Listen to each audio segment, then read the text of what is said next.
Ako ang inyong Lolo Pael at ito ang aking kwento. Nagkakape si Nardo sa kanilang terrace nang dumating ang kaibigang si Arman.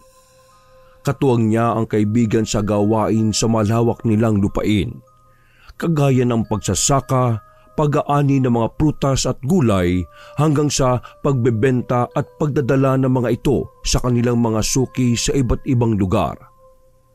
Tuwing umaga ay hinihintay ni Nardo ang kaibigan at sabay silang pumupunta sa taniman para bantayan ang mga taong inuupahan para magtrabaho roon.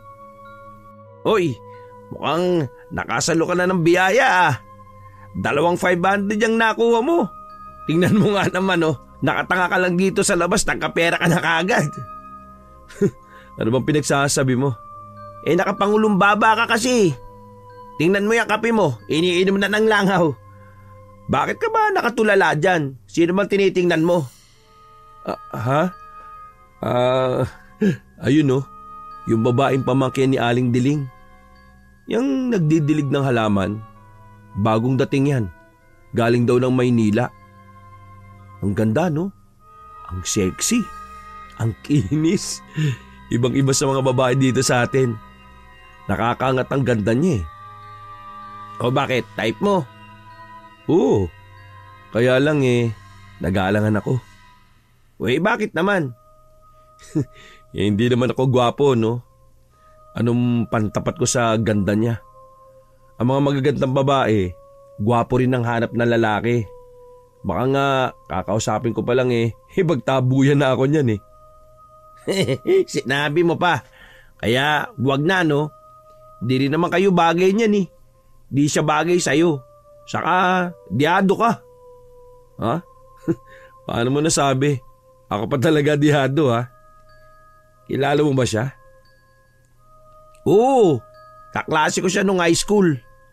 Nalipat sila sa Maynila kasi nagkatrabaho yung tatay niya dun Isinama na silang mag-ina.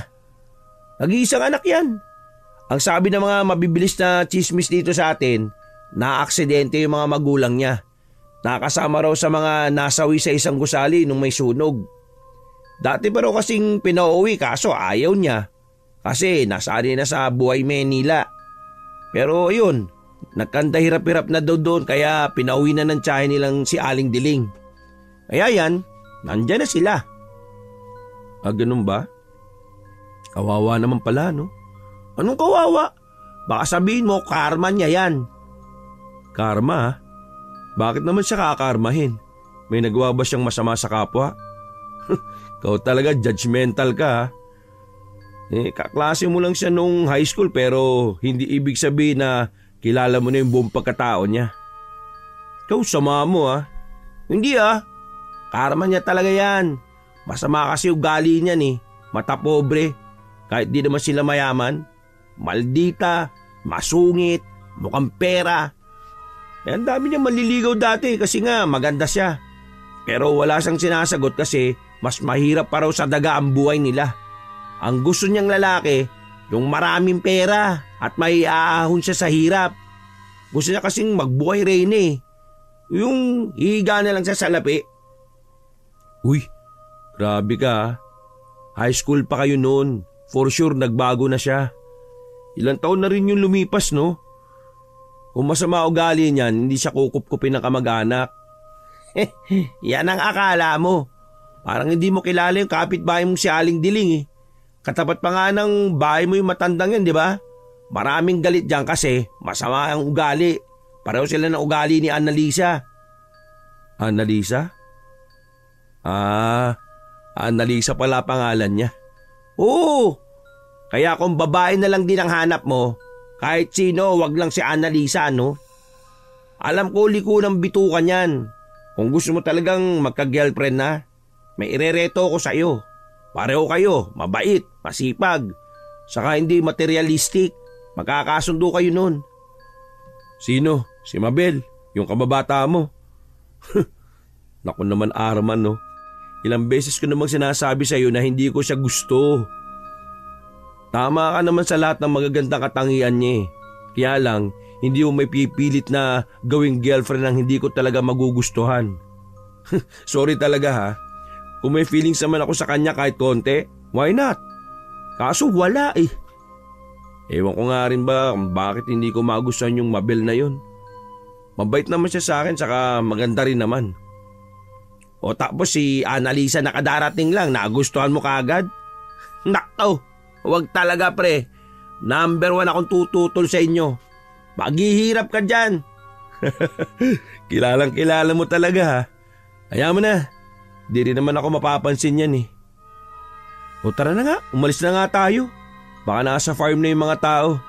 Kapag tinanghali tayo mag-uuwian ng mga yon. O kaya magsisiupo lang. Alam mo naman sila, kailangan bantayan.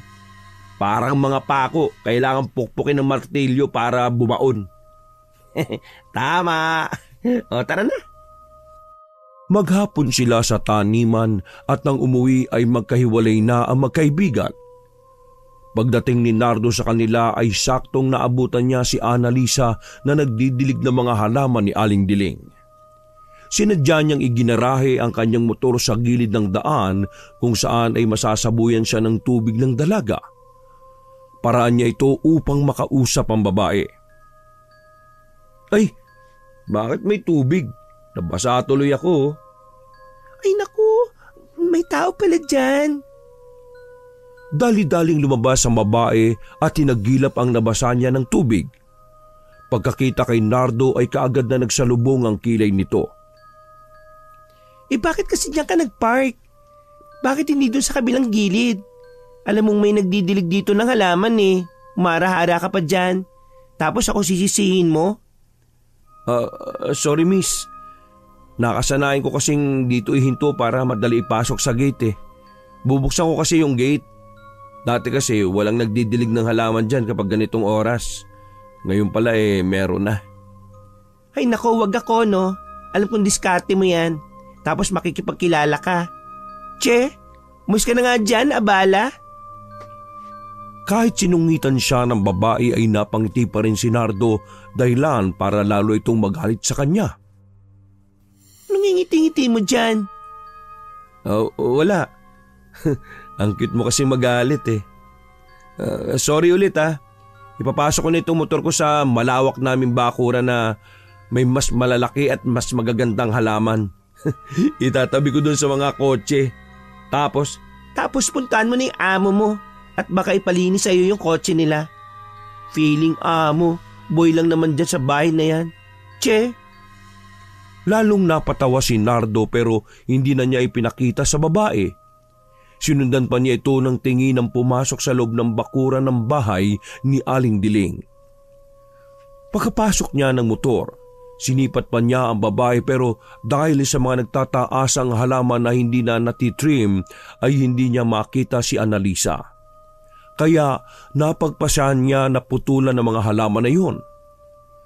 Abala siya sa ginagawa ng mahagip ng mata niya si Annalisa na napatingin sa kanya. Nginitian niya ito at sinadya pang ipakita ang malalalim niyang dimple sa magkabilang pisngi. Pero tinaasan lang siya ng kilay ng babae at sinenyasan pang magtrabaho ng maayos. Iniisip niya talagang isa lang akong boy dito ha. Sa bagay, di ko naman siya masisisi. Sa itsura ko kasing to sa pormahan ko, hindi naman talaga ako halatang mayaman eh. Mukha talaga akong boy o driver. Pero nakakatuwa Ang cute niyang asarin. Kinabukasan, maagang nagising si Nardo. Maaga siyang tumambay sa terrace. Inaabangan niya uli ang pagdidilig ng halaman ni Annalisa. Nang makita niyang palabas na ito ng bahay, inayos niya ang pagkakaupo at nagkunwaring nagkakapilang.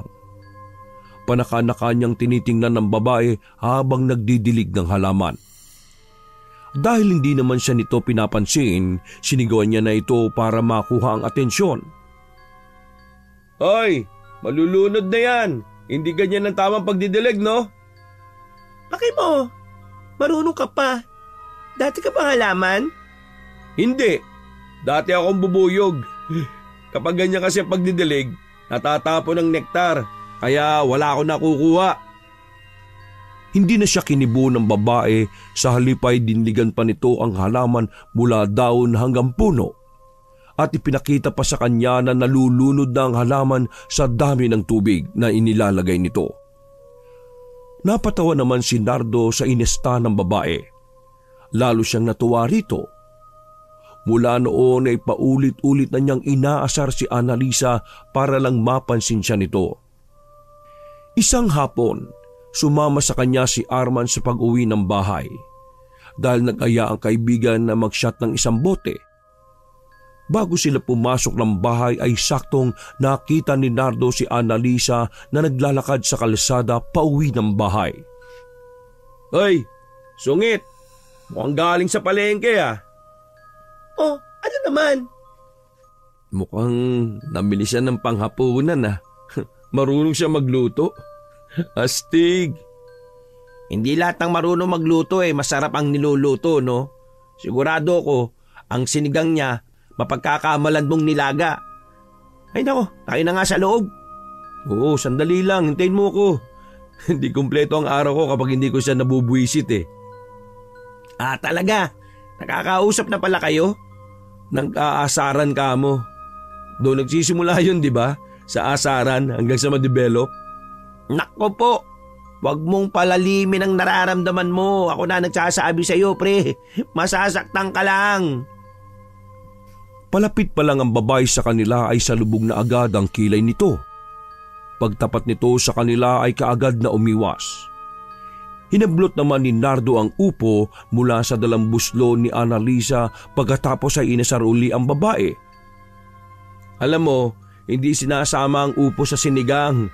Puro pansigang kasi ang binili mo tapos may upo. Mukhang kahit sa pagluluto sablay ka rin ah. Gusto mo turuan kita? Alam mo kung bakit ko binili ang upo na yan? Panghampas ko sa'yo. Akin na nga yan. May bisita ako ngayon kaya huwag kang magulo ha. Oh, talaga? Sino naman? Suitor ko, kaya tumigil ka na. Oh, mabuti naman at may nanliligaw na sa'yo. Tama lang yan. Dapat mag-asawa ka na, no? Kaya kapag dumating yung manliligaw mo, sagutin mo na kagad. Tapos ikaw na mag-aya ng kasal.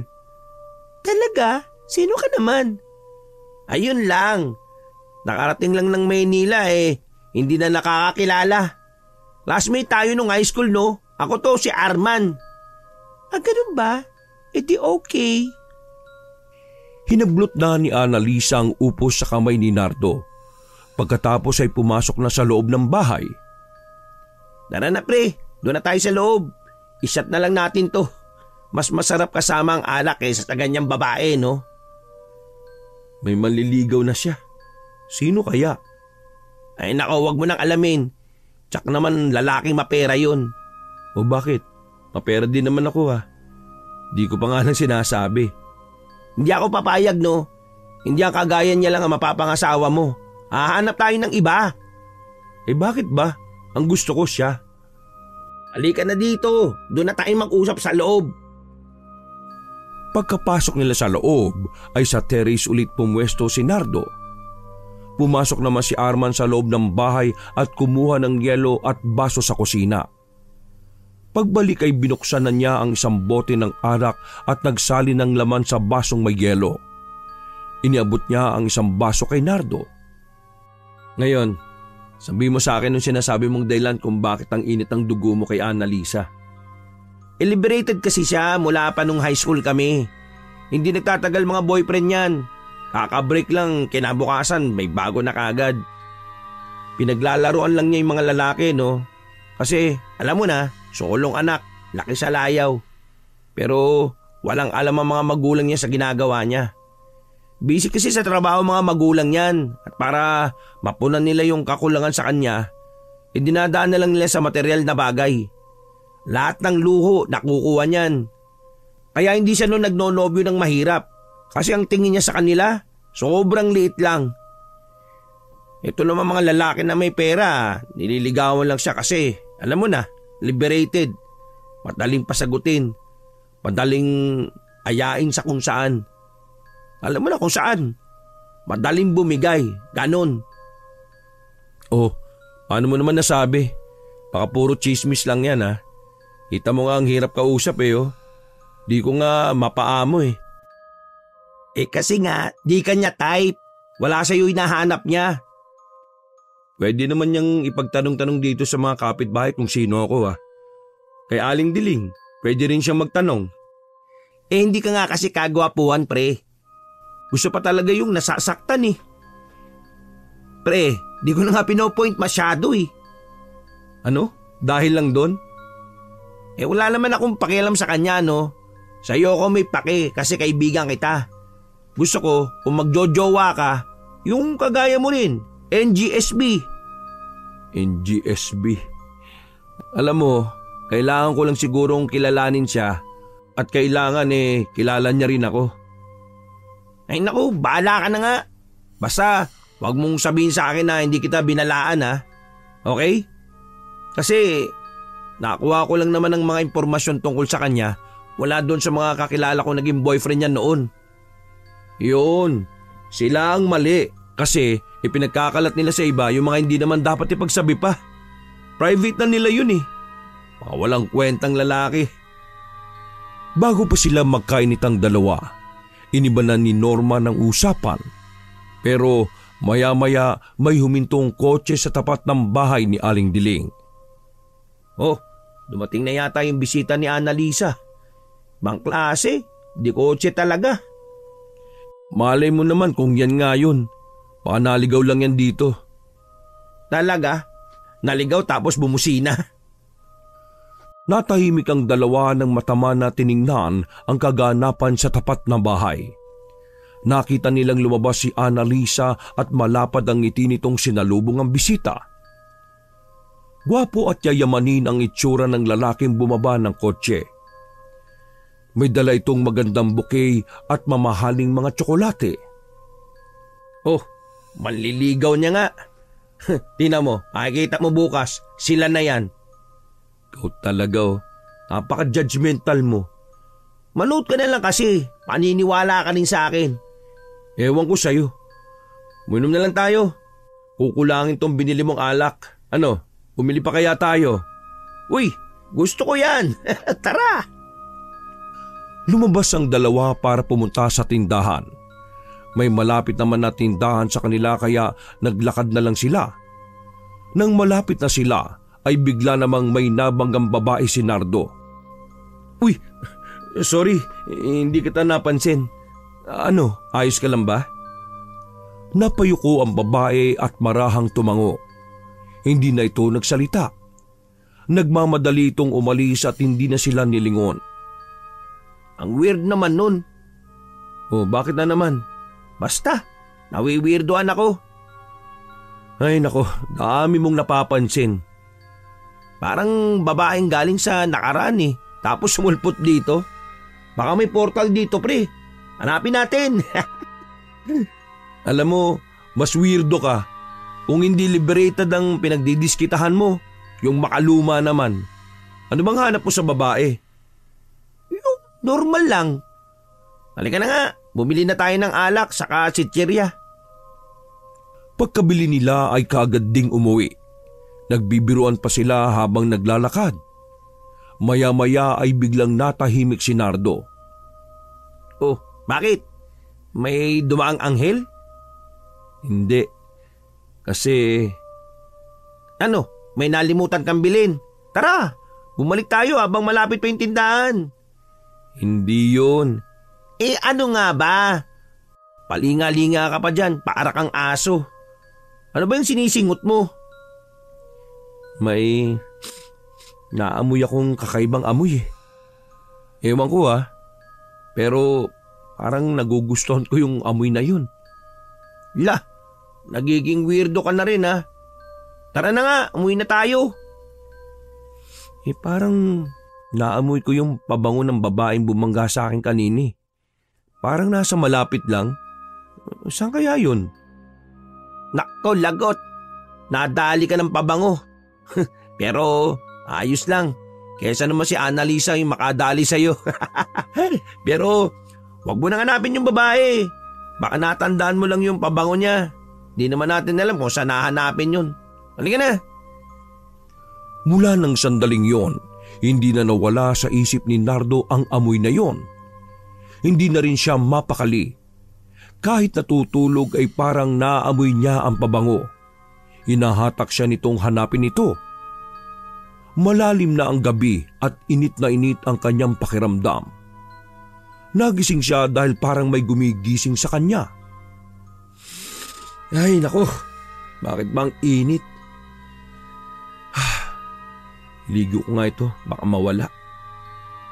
Bago pumasok sa banyo ay binuksan niya ang bintana ng kanyang kwarto para pumasok ang hangin.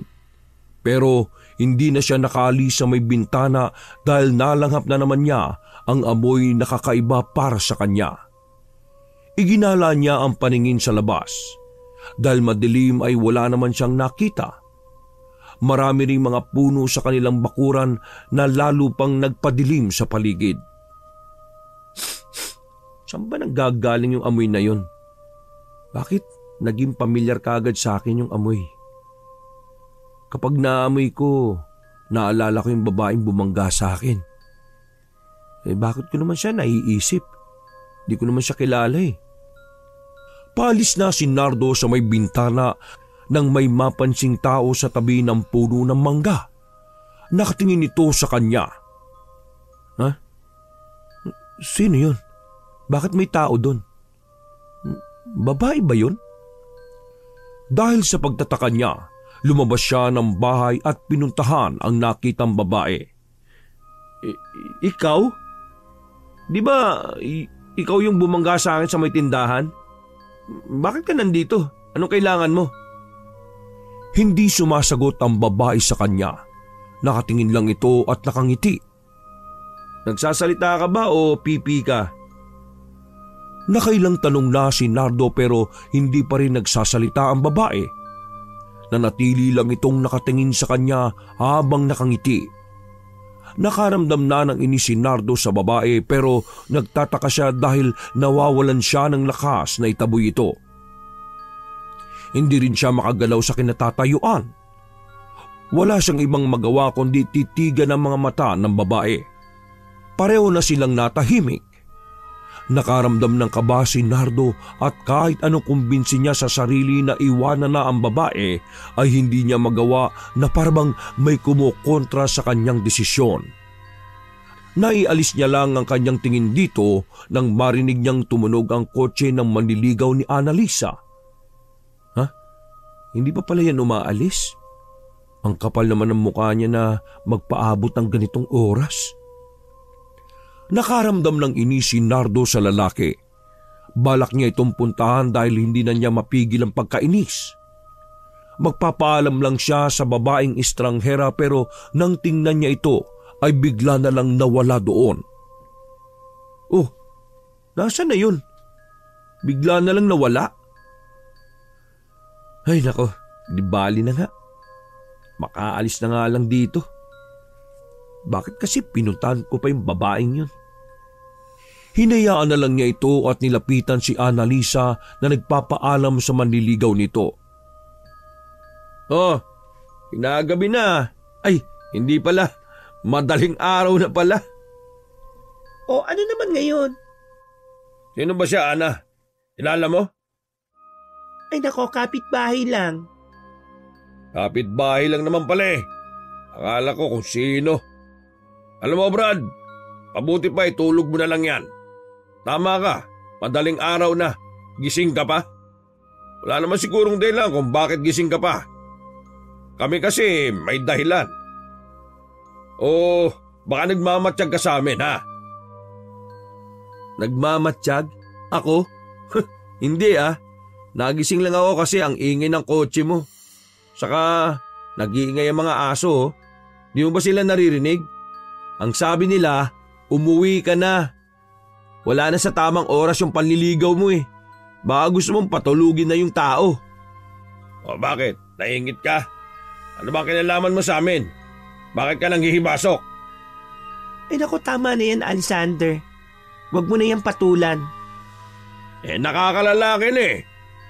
Maintindihan ko ba kung manliligaw mo rin siya? Kaso hindi naman, di ba? Manliligaw rin ako. aakyat din ako ng ligaw kay Annalisa, no? Ano? Baliw ka ba? Sa tingin mo ba may pag-asa ka sa akin? O ano? Nakita mo na. Ano ba yung nakita mo sa lalaking to? Kotse? Pera? Meron din ako niyan, no? Ay naku, wala akong pake.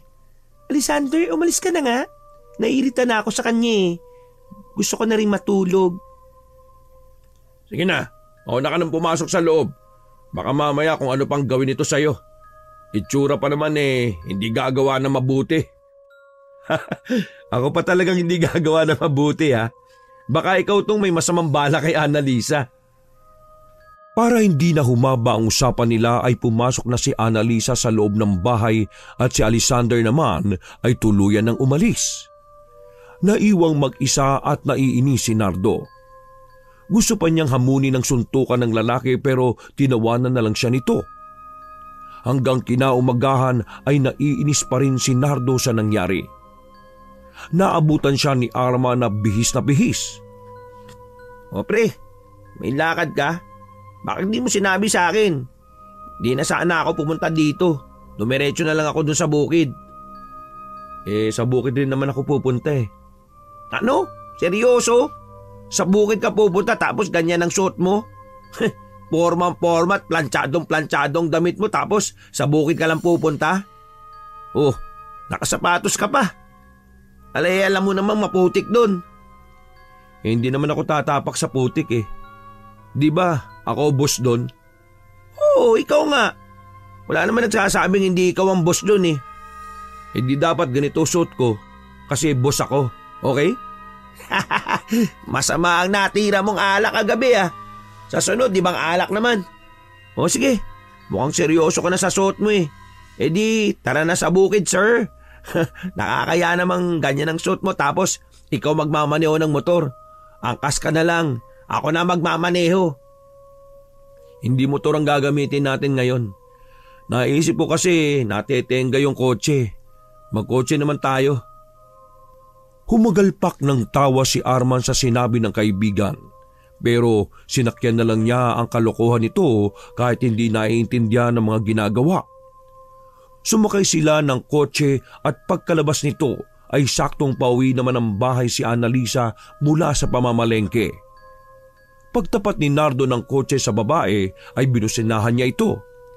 Ibinaba pa niya ang bintana saka kinausap ang babae.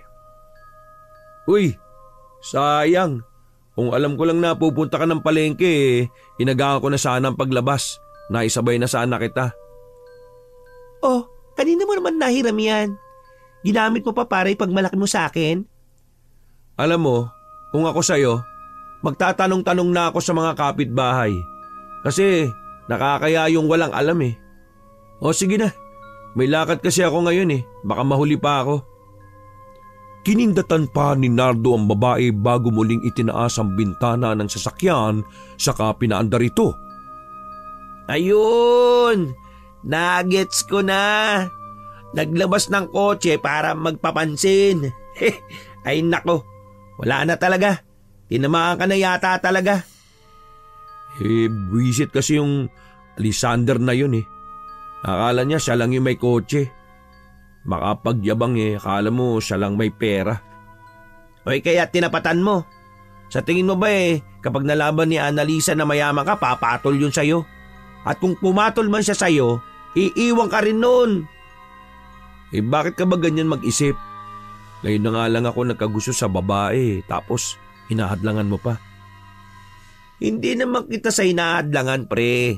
Sabi ko nga sa'yo, tama na. Kung ano man ang problema ni Annalisa, hayaan mong ako na makatuklas nun, okay? Okay, fine. Sabi mo di na ako makikialam. Good. Habang binabaybay nila ang daan papunta sa bukid, napansin ni Nardo ang isang babaeng naglalakad sa bandang unahan. Bigla na lang siyang nakaramdam ng kakaiba. Likod pa lang ng babae ay nakilala na niya ito. Biglang kumabog ang kanyang dibdib at nakaramdam na siya ng pagkabalisa. Nang tumapat ang sasakyan sa babae, inihinto niya ito at ibinaba ang bintana. Miss, sabi ko na nga ba, ikaw na naman yan Oh, saan ka pupunta? Sumakay ka na, ihatid na kita. Hindi na hinintay ni Nardo na sumagot ang babae. Bumaba siya ng sasakyan para pagbuksan ng pinto ang babae. Huwag ka na mahiya. O sige na, sumakay ka na. Pinilit niya ang babae na sumakay sa kotse niya. Pagkatapos ay bumalik siya uli sa driver's seat at pinaandar ang sasakyan. Oh, sino naman yan? Kilala mo? Nakakalimutan mo na ba? Siya yung babaeng nabangga ko sa may tindahan. Ha? Siya ba yun? Ang bilis mo naman siyang matandaan. Oo nga, nakakapagtaka nga eh. Pati pabango niya natandaan ko. Panay ang sulyap ni Nardo sa rearview mirror ng kanyang kotse para tingnan ng babaeng nakaupo sa likuran.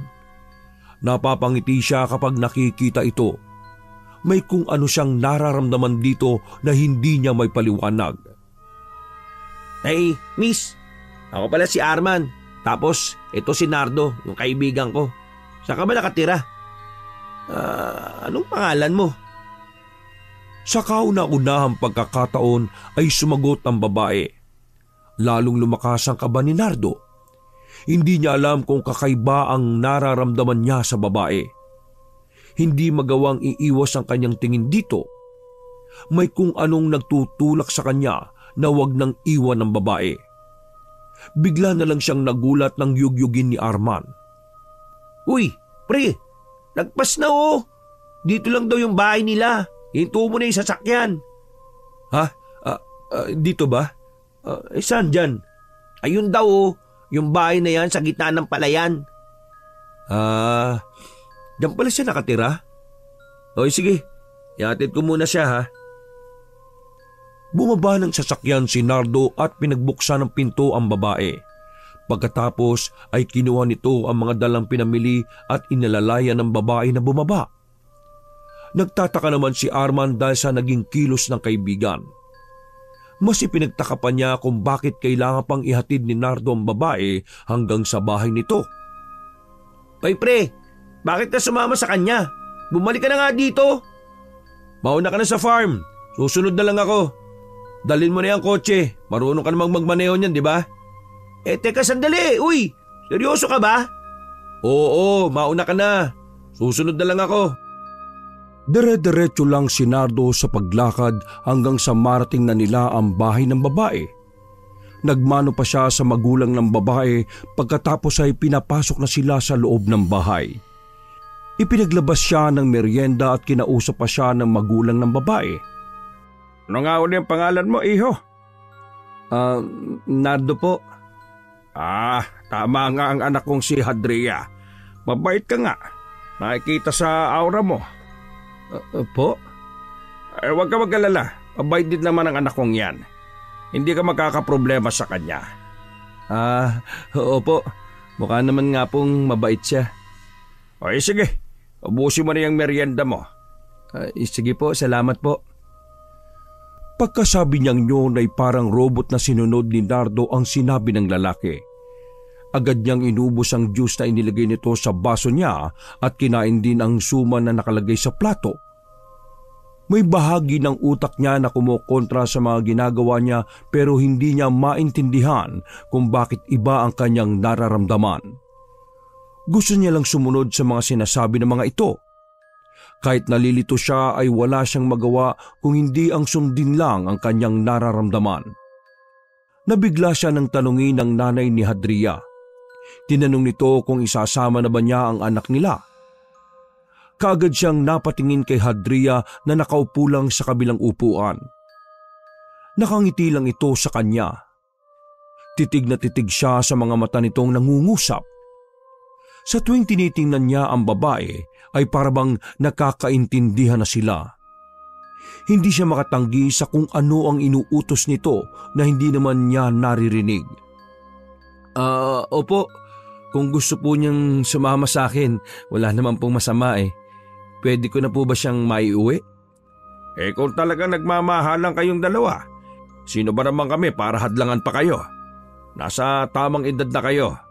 Alam na ninyo ang dapat gawin.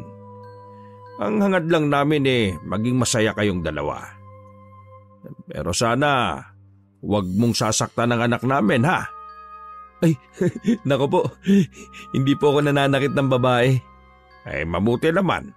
Nakikita ko namang mabuti kang bata. Ipagkakatiwala na namin sa iyo ang anak namin ha. Ikaw nang bahala sa kanya. Sige po, salamat po ng marami. Nang araw ding iyon, isinama na ni Nardo ang babae sa kanilang bahay. Tinulungan pa niya itong ayusin ang mga gamit ito sa kanyang kwarto. Pagkatapos ay nagpunta siya sa kusina para magluto ng kanilang pagkain. Habang naghihiwa ng mga gulay ay nagtataka siya sa mga nangyayari. Ano ba yun? Bakit ganun? Ano ba nangyari? Naiuwi ko siya dito sa bahay ng ganun lang? Hindi man lang nagalit yung magulang niya. Saka, bakit sumama sa akin dito? Ano naman ang gagawin niya dito sa bahay? Bakit siya dito titira? Ay nako, ang gulo naman no. Habang nagsasalitang mag-isa ay natigilan siya nang lumapit ang babae at tinanong kung ano ang problema. Ha? Wala. Iniisip ko lang kasi kung kumakain ka ba ng pinakbit. Baka kasi ayaw mo nito papalitan ko na lang. Iba na lang ang lulutuin ko. Ngumiti sa kanya ang babae at kinuha ang hawak niyang kutsilyo. Sinabihan siya nito na siya na ang magluluto sa kanilang pagkain. Sinabihan din siyang huwag tatanggap ng pagkain o inumin mula sa ibang tao kapag hindi niya pinayagan. Ha? Sige. Yun lang naman pala Wala namang problema doon. Naghahaponan na sila nang dumating si Arman. Dire-diretso itong pumunta sa kusina habang nagsasalita ng malakas. Pre, langya ka. Sabi mo susunod ka sa farm. Tapos hindi ka naman sumunod. Pinagtatawan ng tuloy ako dun dahil sa dala kong kotse. Mukha akong tanga dun. Ano ba nangyari? Bakit hindi ka tumuloy? Ano ba nangyari sa babaeng hinatid mo? Natigilan si Arman nang makita silang sabay na kumakain sa kusina. Bakit nandito siya? Uy, pre, nandiyan ka na pala. Pasensya ka na ha. Di na ako nakapunta sa farm Inausap ko kasi yung magulang ni Hadria. Magulang? Bakit? Ano nangyari? Kinuha ko na si Hadria sa kanila. Pumayag naman. Kaya heto, may asawa na ako pre. Patiin mo naman ako. Namilog ang mata ni Arman nang marinig ang sinabi ng kaibigan. Dali-dali niyang hinila si Nardo at inilayo muna sa babae. Sa kanya ito kinausap. Napapaliw ka na ba? Kailan mo lang siya nakilala, di ba? Nasabi mo na ba ito sa magulang mo? Magagalit yun. Ano ka ba pre? Nasa hustong edad na ako para mag-asawa no? Kailangan ko pa ba yung pagpayag ng mga magulang ko? Ilang beses na nga nila ako pinagtatabuyan na mag-asawa ni. Kaya sigurado matutuwa yung kapag nalaman nila na may asawa na ako. Sa ako nasasabihin sa kanila, abala pa kasi sila dun sa bunso kong kapatid Masaya pa sila dun kasi may bago silang apo. At saka maganda na yung nasosorpresa sila, di ba? Langya ka talaga Di ko na alam yung nangyayari sa iyo Nung una, patay na patay ka kay Annalisa. Tapos, nagpunta lang ako sa farm. Pagbalik ko, may asawa ka na. Sabihin mo nga sa akin, nagayuma ka ba niyan? Kaya pala kanina ayaw kong iwan ka sa kanila Kaya lang iniisip ko yung mga taong nag-aani. Pero dapat pala ikaw ang inalala ko. Sabihin mo nga, ano ba pinainom nila sa'yo? Ano ka ba? Palagi ka na lang nakakontra. Una, ayaw mo kay Annalisa. Ayaw mo rin kay Hadria. Ikaw na lang kaya asawahin ko. Baka nga may gusto ka sa akin kaya ka nagkakaganyan Uy, hindi naman sa ayaw ko sa kanya Kaso, pabigla-bigla ka ng desisyon Oy sige, sinong gusto mo mapangasawa ko? Si Annalisa o si Hadria? Hindi na nakakibo si Arman sa tanong ni Nardo. Napasabunot na lang siya sa buhok. Sige, ganito na lang. Dahil wala ka na sa tamang pag-iisip, ako na lang ang mag-iimbestiga sa kanya, pati sa pamilya niya. Tapos, kapag nakahanap ako ng butas, iwanan mo yan Naintindihan mo? Bahala ka nga sa buhay mo. Mag-imbestiga ka kung diyan ka masaya. O ano, kakain ka ba? Sasabay ka ba sa amin na kumain? Hindi na, uwi na ako. Hinatid ko lang yung kotse mo. Nasa labas pa pala ha. Ikaw na magpasok. Oh, ito susi. O sige pre, salamat ha. Mag-ingat ka sa pag-uwi mo. Sige. Ay nako, sakit mo sa ulo. Pagkatapos kumain ni Nardo ay lumabas siya ng bahay para ipasok ang kanyang kotse. Nakita niya si Annalisa sa bakuran ng bahay nila at nagbabantay ng sinisigang tuyong dahon. Hindi na sana niya ito papansinin pero kusang lumapit ang babae sa kanya. Nardo, sandali. Oh, bakit? Natatandaan mo ba yung sinabi mo? Ewan ko lang. Alin ba doon? Sabi mo manliligaw ka sa akin, di ba? Seryoso ka ba doon? Ah, yun? Kasi, ano eh. Ano? Inugutay mo ba ako? Hindi ah. Gusto naman talaga kita eh. Kaya lang, hindi na pwede kasi may asawa na ako. Natawa ng mapakla si Annalisa nang marinig ang sinabi niya. Inis na inis ito at nakatanggap pa siya ng sampal. Uulitin pa sana ang pagsampal ng may humarang na sa kamay ni Annalisa. Nakita ni Nardo ang mahigpit na paghawak sa kamay ni Annalisa na parang gusto talaga yung balian ng buto. Kagad na pinigilan ni Nardo si Hadria. Kumabog ang dibdib ni Nardo nang makita niya ang pandilisik na mga mata ni Hadria kay Annalisa. Pinagbantaan din ni Hadria ang babae na sa susunod na lalapit kay Nardo ay hindi lang buto ang mababali dito. Oo, tama na yan. Baka matuluyang mabali ang buto niya. Magpa-ospital pa tayo. Halika na, pasok na tayo sa loob, Adria. Sige na, sumakay ka na ng kotse. Sumabay ka na sa pagpasok ko ng kotse dito sa garahe. Siya ba yung sinasabi mong asawa? Ha? Oo. Kaya umiwas ka na ha. Kasi talaga nakakatakot siya eh. Oo, dapat ka nga matakot sa kanya. Hindi mo kilala ang sinamahan mo, no? Hindi na pinansin ni Nardo ang sinabi ni Annalisa. Mas iniiwas na lang niya si Adria bago pa makapanakit ulit. Ilang araw na ang lumipas at napapansin ni Arman ang madalas na pagkatulala ni Nardo. Ginugulat niya ito para lang makuha ang atensyon. Uy, ano ba nangyayari sa'yo? Nag-asawa ka lang ng babaeng hindi mo kilala tapos natutulala ka na. Uy, gulat naman ako sa'yo. Hindi naman Hindi naman ako natutulala. Ewan ko sa'yo. Galing ako sa bahay ni Hadriano. Doon sa kung saan natin siya hinatid. Kinausap ko yung mga magulang niya. Mababait naman sila. Masikaso. Wala naman akong kakaibang napansin.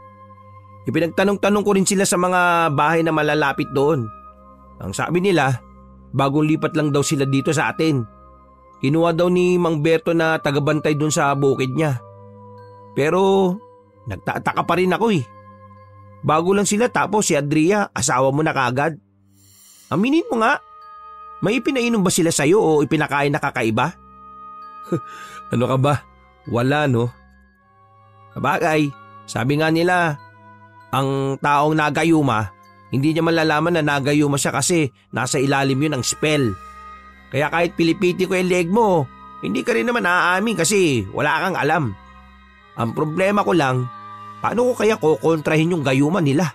Kasi may pakiramdam ako na ginayuma ka lang ni Hadria. Ano ba yung naging kakaiba sa'yo mula nung una mo siyang nakita? Teka, isipin ko muna Kailangan maalala ko eh. Kailangan maibalik kita sa tamang wisyo eh. Pero kapag ibinalik kita, baka mangulit ka na naman kay Annalisa. Wag na lang kaya no. Tama na siguro na kay Hadria ka na lang. Maganda naman si Hadria eh. Masyado nga lang misteryosa. Pero kailangan ko pa rin makatiyak kung safe ka sa kanya. Ay nako, wag mo na nga isipin si Hadria. Mabait naman siya tsaka masikaso. Si Annalisa ang bumabagabag sa akin. Oh, bakit? Tinanong niya kasi ako kung seryoso ba daw akong ligawan siya. Seryoso sana ako. Kaya lang, nakakatakot si Hadria eh. Yung tingin niya kay Annalisa, nako, parang papatayin niya. Ah, nagpang-abot na sila? Nako, delikado nga yan. Baka mag-away sila. Pero, hayaan mo na. Buti ngang magsabunutan na lang silang dalawa hanggang sa makalbo. Uy, grabe. Alam mo, ang laki ng galit mo sa kanila, no? Tara, umuwi pala tayo ng maaga ngayon. Ha? Bakit? Sabi kasi ni Adria, magluluto daw siya ng masarap na merienda. Dapat daw umuwi ako ng maaga. Oh, merienda lang? Kailangan masunurin ka na? Oo, baka magalit yun . Ano naman kung magalit siya? Dapat alam niya na hindi kanya makokontrol kasi pinikot ka lang niya, no? Hindi nga kasi ako pinikot. Ang kulit mo naman, no? O edi, ginayuma lang pala. Ay nako, bahala ka nga. Pero mamaya sumama ka sa akin, ha? Kumain ka rin ng niluto niya. Saka mo sabihin na ginayuma nga ako. Malay mo, baka nga may nilalagay siya sa kinakain ko. Oh, tama. Buti naisip mo yan. Paminsan-minsan gumagana rin pala ng matinuyang isip mo, no? Kagaya ng napag-usapan, maaga ngang umuwi ang magkaibigan. Di pa sila nakakalapit sa bahay ay nakita na nilang nagwawala si Annalisa sa harap ng gate ng bahay ni Nardo. Oh, si Annalisa yun ah. Bakit siya sumisigaw dun? Ewan nga rin . Sino ba hinahanap niya? Pauwi pa lang naman ako. Di ba, nasa bahay mo si Adria? Baka nag-aaway sila. Ay, oo nga pala. Pagkalapit nila ay inihinto ni Nardo ang motor sa gilid ng kalsada. Pagkatapos ay bumaba silang magkaibigan at nilapitan si Annalisa na galit na sumisigaw. Uy, babaeng labanos! Bakit ka sumisigaw dyan? Ay naku Nardo, palabasin mo nga yung babae mo. Babae ko? Wala naman akong babae . Tangi, si Adria yung sinasabi niya. Ay, bakit pala? Tinan mo ito mga pimples ko sa muka. Nagagawa niya ito . Uy, masama yung ginagawa mo. Pinagbibintakan mo yung tao nang wala ka namang ebidensya ha. Kailan pa na-invento ang pimples ha? Di ba pwedeng usa na lang yan tumutubo sa muka? Tao ka rin kaya? Normal lang ang tubuan ng pimples, no? Makasigaw ka dito sa labas ng bahay. Akala mo, napakalayo na kinakausap mo. Oo nga. Kanina pa ako sumisigaw dito. Hindi ako nilalabas ng babaeng mangkukulam.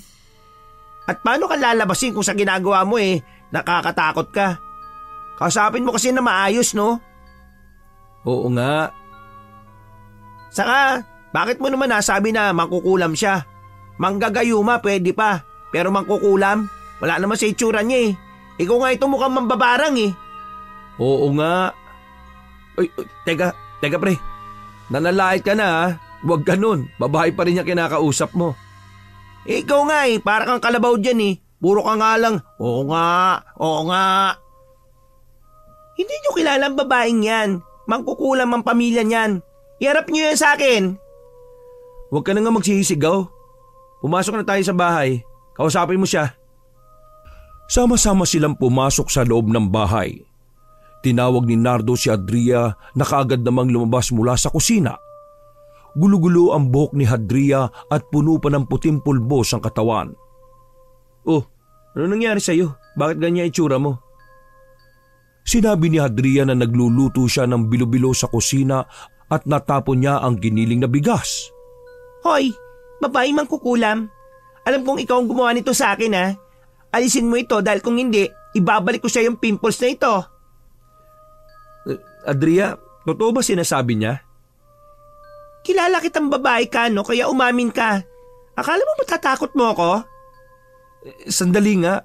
Hayaan mo siyang sumagot. Panay ka naman sigaw dyan . Bakit ka naman niya kukulamin no? Anong rason niya?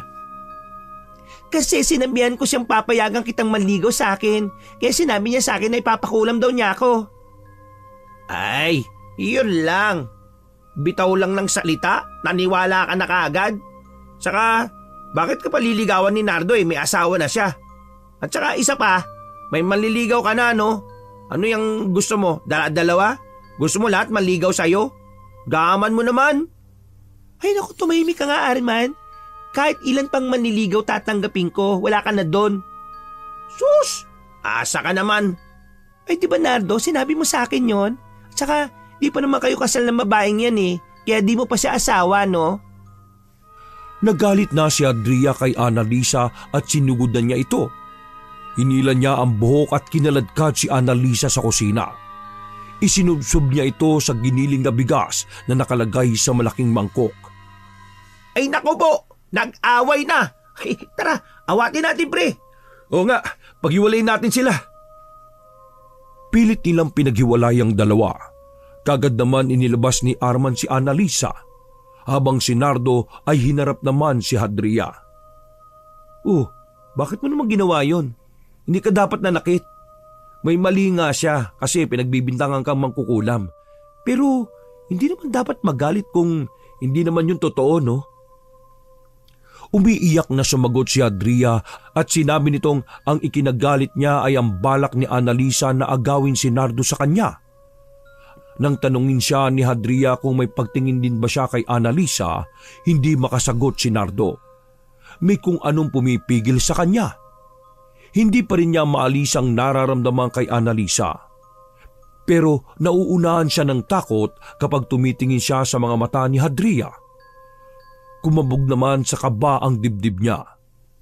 Sa tuwing nakikita niyang nagagalit ang babae ay binabalot siya ng takot. Pinanlalamigan siya at sumasakit na rin ang kanyang ulo. Narinig niyang umiiyak si Adria at padabog itong pumasok sa kwarto. Ilang minuto rin niyang pinakalma ang sarili bago puntahan si Adria sa silid. Nakasarado ang pinto kaya kinatok niya ito at kinausap. Adria! Buksan mo itong pinto, mag-usap tayo. Huwag ka magkulong dyan. Baka mamaya kung ano ang gawin mo dyan ha. Idinikit pa niya ang tenga sa pinto para mapakinggan ang babae. Naririnig niyang nagsasalita ito pero hindi niya maintindihan dahil iba ang lengguwaheng sinasabi nito. Palakas ng palakas ang boses ni Adria at nagtatayuan na ang kanyang balahibo dahil sa kilabot. Muli na namang kumabog ang dibdib niya sa kaba. Nanginginig ang tuhod niya dahil sa takot na hindi niya malaman kung bakit niya yun nararamdaman. Napatingin siya sa paligid at nakita niyang may mga aninong nagliliparang paikot-ikot sa buong bahay. Ha? Ano yung mga yan? Namamalikmata ba ako? Makailang ulit siyang pumikit dahil sa pag-aakalang dala lang ng malikot niyang imahinasyon ng nakikitang mga anino. Pero kapag nakapikit siya ay naririnig naman niya ang nakakakilabot na boses ni Adria na tila nagsasambit ng orasyon. Pagdilat niya, naroon pa rin ang mga anino na lumilipad sa buong bahay. Naririnig na rin niya ang boses ng mga ito. Nanunuot sa pandinig niya ang hiyaw ng mga anino na parang sumasabay sa pag-uorasyon ni Adria. Lalo siyang nanlambot dahil sa mga nasasaksihan. Hindi na niya kinaya at tuluyan na siyang nahimatay. Nagising siya kinabukasan at katabi na niya si Adria sa kama. Dahan-dahan siyang bumangon. Ramdam pa rin niya ang sakit ng ulo pero wala na siyang maalala. Pumunta na lang siya sa kusina para makapagkape. Pagkatapos ay naligo. Paglabas niya ng banyo, nakita niyang nagluluto na ng almusal si Adria. Sinabihan siya nito na kumain muna bago umalis. Oo sige. Pero may gamot ka ba dyan? Masakit kasi ang ulo ko eh. Parang kagabi pa ito. Hindi ko lang malaman kung bakit sumasakit. Sinabihan siya ni Adria na ikukuha siya ng gamot pagkatapos niyang makapagluto. Naupo na lang siya sa tabi ng mesa at hinintay ang almusal. Nang matapos magluto si Adria ay ipinaghain na siya nito saka umalis para kumuha ng gamot. Habang nag-aalmusal, nagtataka si Nardo dahil hindi pa dumarating ang kaibigang si Arman. Ay, bakit kaya wala pa siya? Hindi kaya siya sasabay sa akin ngayon? Baka may lakad. Iiwanan ko na lang nga siya. Sumunod na lang siya dun. Palis na ng bahay si Nardo pero wala pa rin ang kaibigan kaya ibinili na lang niya kay Adria na pasunurin ito sa farm. Tanghali na at nagtataka na si Nardo dahil hindi pa rin dumarating ang kaibigan. Ipinagtanong-tanong niya ito sa mga tauhan pero pare-pareho ang sagot ng mga ito. Walang pasabi si Arman kung bakit hindi ito nakapunta. Bakit kaya? May importante kaya siyang nilakad? O baka may emergency? Di bale, dadaanan ko na lang siya sa kanila bago umuwi. Baka mamaya may sakit siya. Bago umuwi ay sakalang dumating si Arman. Humihingal pa ito nang lumapit. Oh, bakit ngayon ka lang? Saan ka pa galing? Di ka man lang nagsabi kung may lakad ka. Hindi ko pwedeng ipaalam kung saan ako nagpunta para maharang ni Hadria. O ano naman ang kinalaman niya sa lakad mo? Nag-usap kami ni Annalisa kagabi.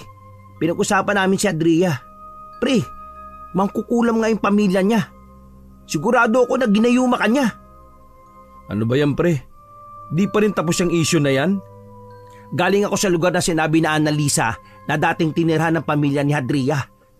Ipinagtanong-tanong ko sila dun. Ang sabi nga ng mga taga ron, mangkukulam ang pamilya nila. Kaya sila umalis doon dahil nabisto na yung kanilang ginagawa. Alam kong hindi ka maniniwala sa akin, pre, kasi nasa ilalim ka pa ng kapangyarihan ni Hadria. Pero dumaan na rin ako sa albularyo at nanghingi ng pangontra. Kailangan mong isuot to, pre. Oo, ano ba yan? Kwintas, may dasal ito ng albularyo. Unti-unti raw nitong aalisin yung gayuma sa'yo. Kaya dali, isuot mo. Nako, mag-iingat ka sa kanya, pre, ha. Kapag sa tingin mo nasa panganib ka, alam mo naman ang bahay namin, puntahan mo lang kaagad ako. Teka. Naguguluhan talaga ako Ay, bahala na nga. Wala namang mawawala kung isusuot ko yung kwintas na ito. O sige, muwi na tayo. Sige, pre. Pero di na ako dadaan sa inyo, ha. O bakit? Pupuntahan ko si Annalisa. Ibibigay ko itong hinihingi niya. O ano naman yan? Pangontra din. Ay nako, bahala na nga kayong dalawa. Nagkakampiyan na kayo ngayon. Dati naman ayaw mo sa kanya. Ngayon okay na kayo. Ayaw ko sa kanya para sa iyo. Pero mas ayaw ko namang makapagkasawa ka namang kukulam. Tara na nga. Bago pa sila makarating sa kanila, nakita nila si Annalisa na nasa gilid ng kalsada na parabang hinihintay talaga sila nito. Hinintuan ni Nardo ang babae dahil sinabihan siya ni Arman pagkatapos ay kinausap nila ito. Oh, bakit ka nandito? Saka bakit nakasweater ka pa? Ginaw na ginaw ka? Wisit talaga yung babaeng yon. Palagay ko talagang kinulam niya ako Tingnan niyo namamanas na yung braso ko saka yung binti. Talaga? Patingin nga. Ew! Oo nga no. Ay nako, magpaalbularyo ka na para magkaalaman na. Mahirap magbintang. Baka mamaya ibang mangkukulam naman yung gumagawa sa iyo niyan ha. Tapos ibinibintang mo kay Hadria. Ay nako, wala naman akong ibang nakaaway no. Nasaan na ba yung pinahingi ko sa iyo sa albularyo?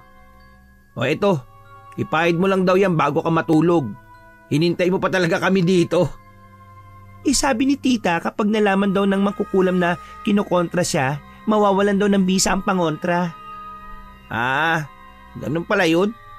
Paano pala itong kwintas ni Nardo? Kapag nalaman ni Hadria, di mawawalan din ito ng bisa. May alam ako mabisang pangontra. Ano? Isasama ko si Nardo. Aalis kami dito. Kailangan lang niyang maitawid sa dagat. Uy, itatanan mo kaibigan ko. Hindi pwede no? Kung tawid dagat lang din naman, ako na lang gagawa nun. Ikaw, doon ka sa Alexander mo. Ang KJ mo. Uy, Nardo, mag-isip ka ha. Kapag nakapagpasya ka, puntahan mo lang ako. Ano? Inaaya mo ko magtanan? Nako, magagalit si Adriano. Gusto ko sana, kaya lang mas nakakatakot siya Grabe yung tumingin Sira ulo, papayag naman tong isang to. Wala nga talaga sa matinong pag-iisip to. Gusto sana kitang iuwi sa amin kaya lang sabi ng albularyo delikado. Pwede ka raw kasing patayin ni Hadria. Kaya ihatid muna kita sa kanya habang nag-iisip ako ng paraan paano kita itatakas. Ako nakaisip na nga ako, ayaw mo naman. Diyan na nga kayo, uuwi na ako. Hindi na dumaan si Arman sa bahay ni Nardo. Naabutan naman ni Nardo si Adrian na naglalakad ng pabalik-balik sa sala. Kitang-kita nito ang pag-aalala sa mga mata ng babae. Sinalubong siya agad ng yakap at sinabi nitong sobra siyang natakot na baka hindi na siya uwian. Ha? Isa naman ako pupunta. Dito naman ako nakatira. Napangiti na ang babae at hinila na siya sa kusina para makapaghapunan. Habang kumakain sila, ay panay ang tingin ni Hadria kay Nardo. Hindi ito mapalagay. May kung anong nagpapabalisa sa babae. Nang hindi na ito makatiis ay nagtanong na kung may pinuntahan bang ibang lugar si Nardo. Wala naman. Saan naman ako pupunta? Hindi na kumibo si Hadria. Pagkatapos nilang kumain ay iniwan na ni Nardo ang babae sa kusina. Antok na antok siya na hindi niya maintindihan kung bakit. Pagkaligo ay dumiretso na siya sa kwarto para magpahinga.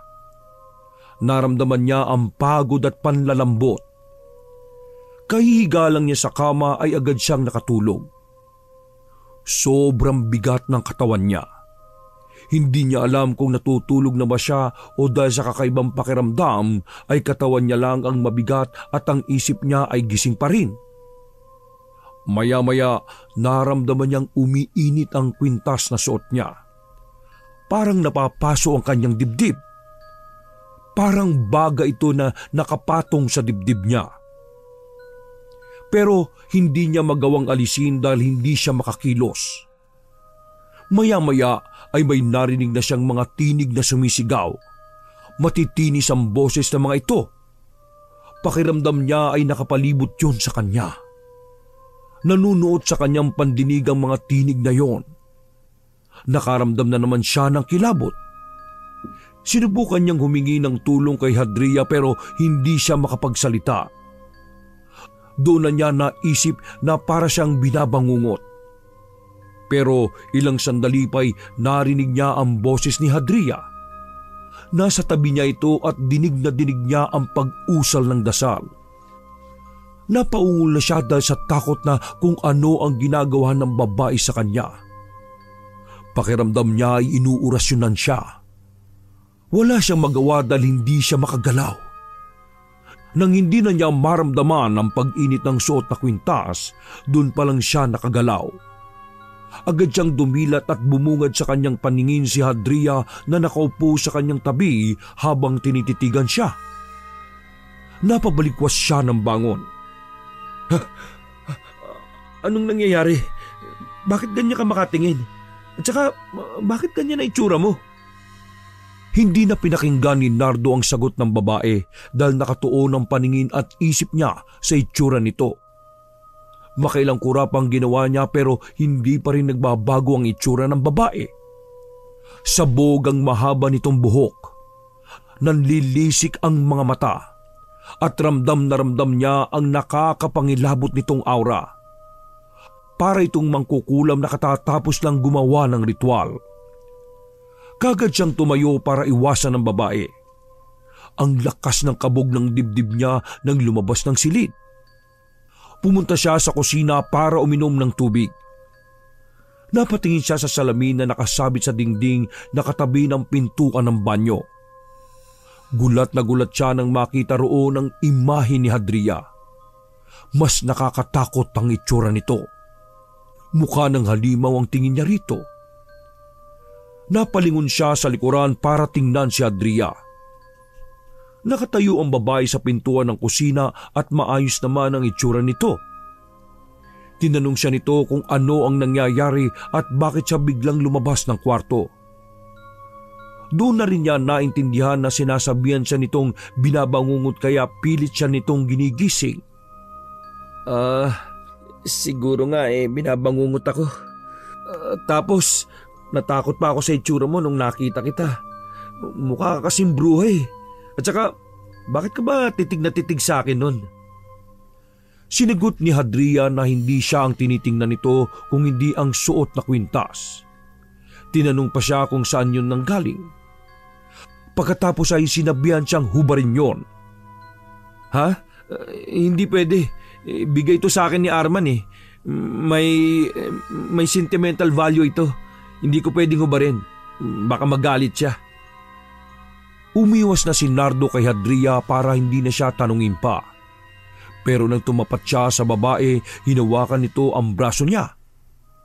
Dinig na dinig ni Nardo ang bulong ng babae. Umusal ito ng orasyon na ibang lengguwahe. Pilit niyang inaalis ang pagkakahawak sa kanya at saka tuloy-tuloy na lumayo. Kumabog ulit ang takot sa kanyang dibdib at maya-maya ay naramdaman na naman niya ang pag-init ng kwintas. Hindi na niya yun makayanan kaya hinubad niya ito at itinapon. Ano ba klaseng kwintas yun? Bakit umiinit? Kusa ba yung nangyayari o baka kagagawan ni Hadria para hubarin ko? Wala na akong pangontra ngayon. Paano na? Napaiktad siya nang marinig ang boses ni Hadria. Tinanong siya nito kung bakit kailangan niya ng pangontra at para saan ito. Ha? Wala.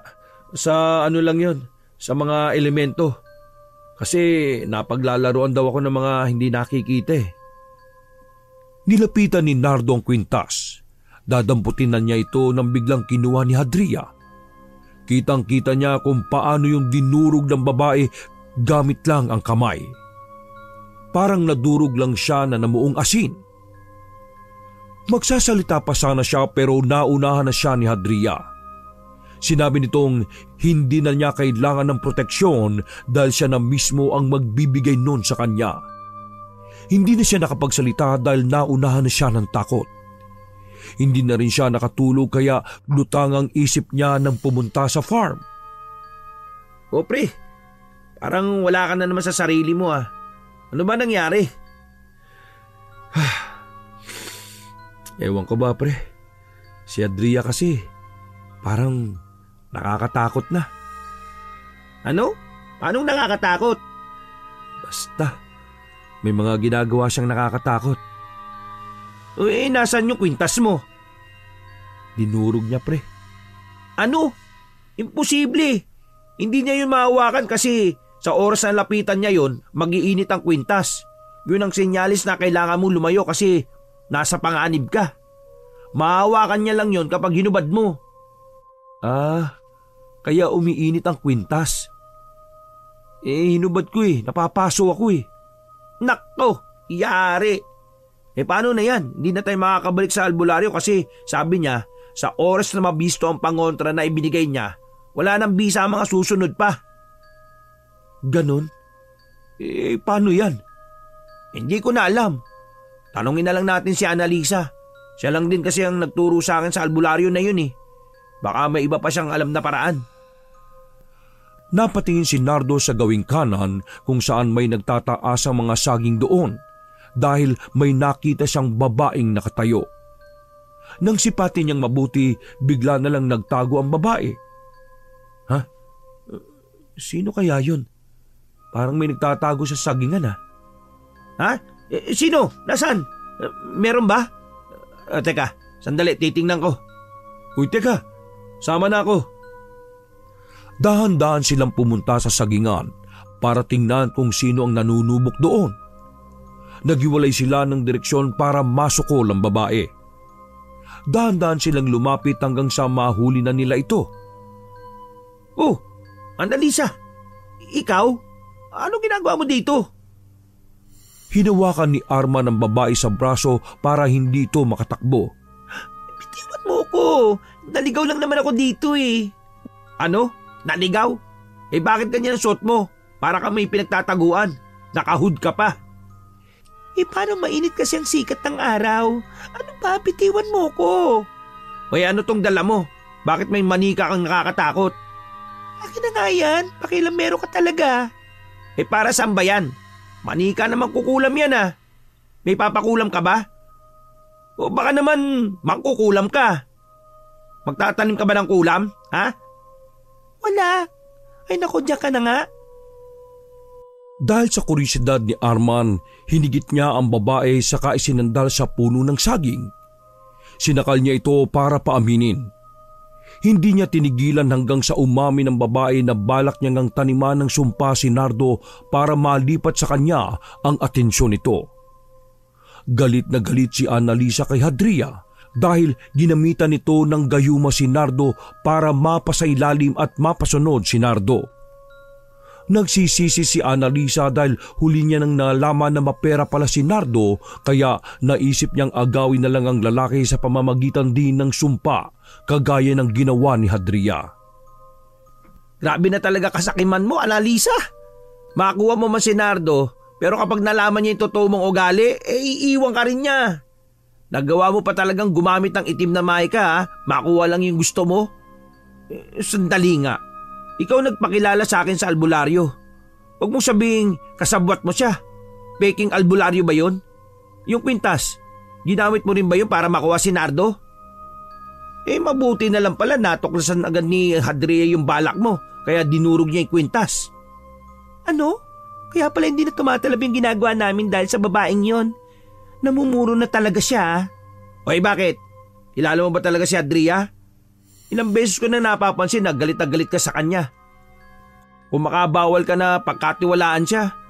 Parang matagal mo na siyang kilala. Oo, kaibigan ko siya since high school.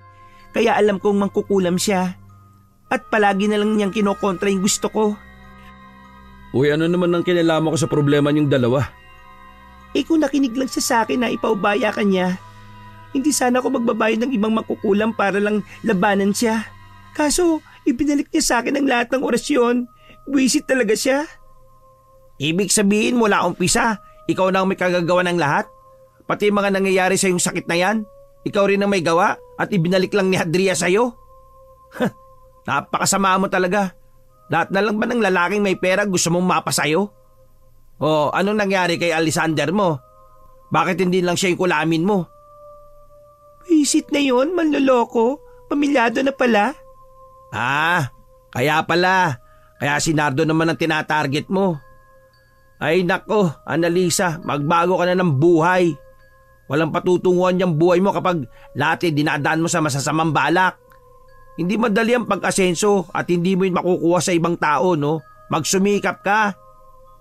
Huwag mo nga akong pangaralan. Hindi mo alam ang naging buhay ko. Oo nga, pero kung ano man ang nangyari sa'yo, huwag mong idadama yung kaibigan ko. Huwag mo siyang gagamitin sa kasakiman mo. Di mas mabuti pa palang mapunta siya kay Hadria kaysa naman sa'yo. Ay naku, umalis ka na nga. At huwag ka nang lalapit sa amin, ha. Dahil kung hindi, sasabihin ko kay Hadria na patayin ka na lang sa ulam. Pagkasabi noon na itinulak na ni Arman ang babae.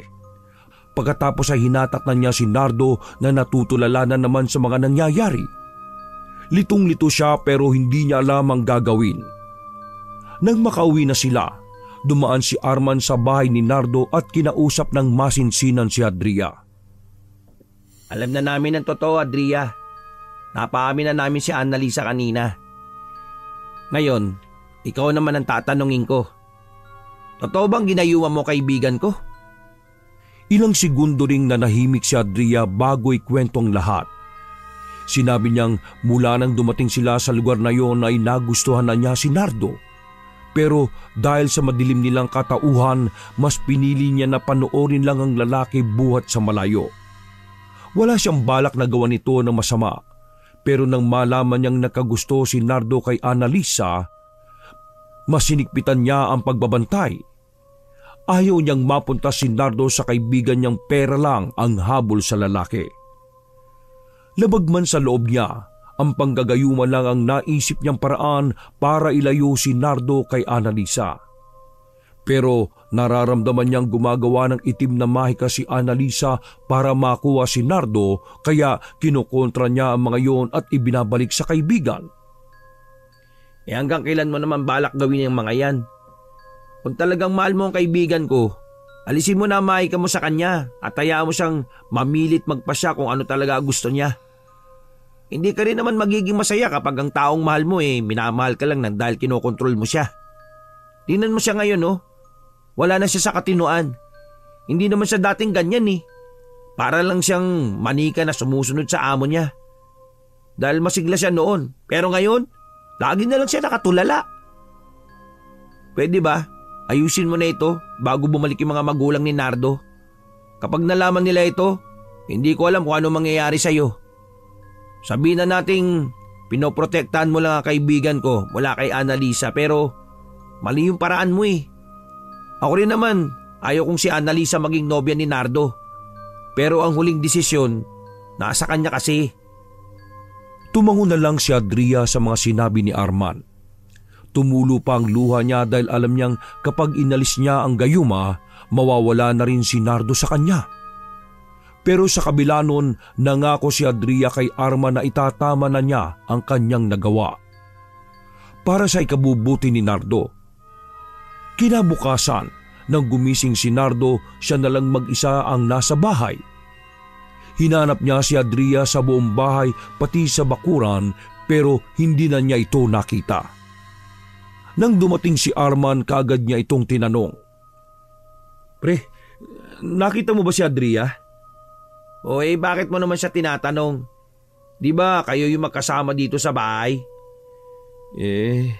Gumising kasi ako, wala na siya. Mabuti naman. Anong mabuti dun? Iniwan na ako ng asawa ko, pre. Hindi mo naman yun asawa, pre. Kung umalis siya dahil yun sa tamang desisyon niya. Hindi, pre.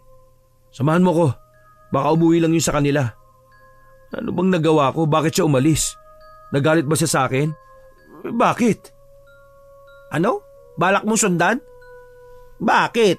Hindi pa rin ba naalis yung gayuma niya sa'yo? Ano bang gayuma yung sinasabi mo dyan? Tara na. Baka mamaya tuluyan na yung mawala. Dali-daling lumabas ng bahay si Nardo at sumunod naman si Arman, nakakamot-kamot lang sa ulo. Mabilis na pinatakbo ni Nardo ang motor para mabilis na makarating sa bahay ni Adria.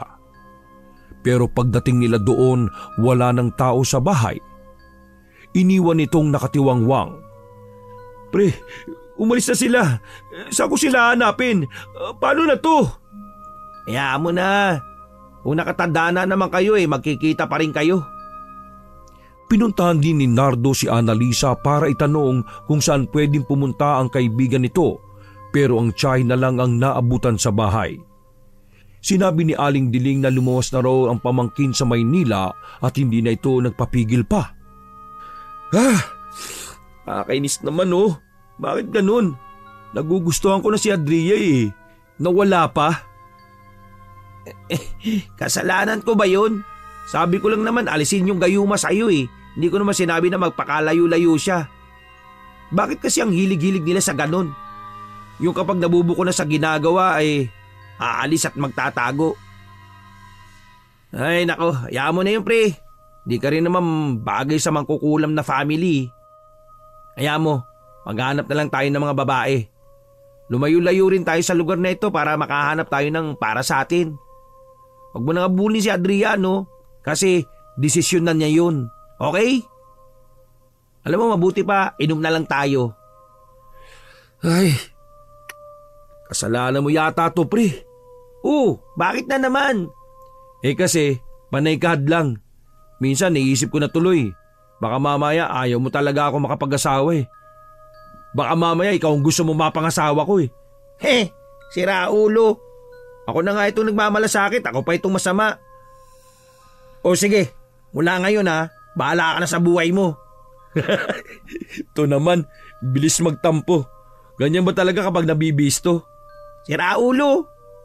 Naku, makauwi na nga lang. Uy, walang uwian, magiinom pa tayo. Sama mo ko, Broken ako ngayon.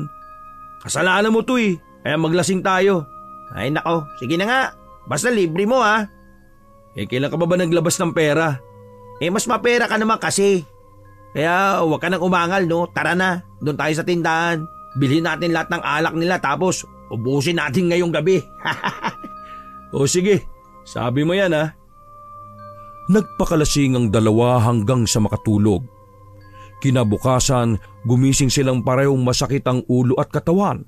Kaya hindi sila nakapunta sa farm at natulog na lang sila buong araw. Wakas!